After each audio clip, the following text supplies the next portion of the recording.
Well, the U.S. may have to refund tariffs if the Supreme Court rules they are illegal, and mortgage rates plunged after the weak jobs report Friday. Jane King is at the New York Stock Exchange with those stories and more in today's Morning Business Report.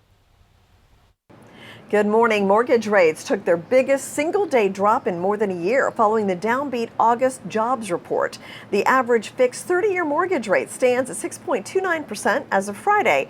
That is the lowest rate since last fall and well below the over 7% high point in January of this year. Now, the U.S. did add 22,000 jobs in August, less than expected.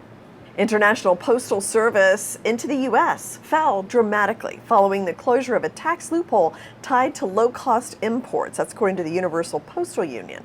The United Nations Postal Agency said the suspension of the duty-free de minimis exemption that was used by Shein and Temu most famously brought postal traffic to the U.S. to a near halt and caused exchanges to plummet by 81% on August 29.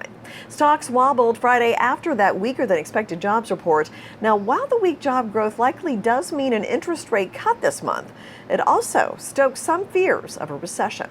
A handful of apparel retailers, including Levi's and Aritzia, are teasing more full-price products, testing how much wealthier shoppers are willing to pay despite the sobering effects of tariffs.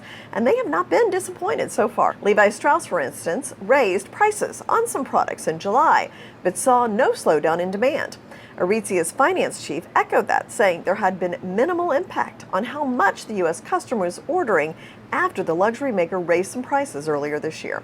And Treasury Secretary Scott Bessent said he is confident President Trump's tariff plan will win at the Supreme Court, but warned the U.S. would be forced to issue massive refunds if it loses. National Economic Council Director Kevin Hassett noted there are other legal authorities that the administration could use if the tariffs are blocked. Before court action, Trump's tariffs are set to affect nearly 70% of U.S. good imports. From the New York Stock Exchange, I'm Jane King with your Morning Business Report.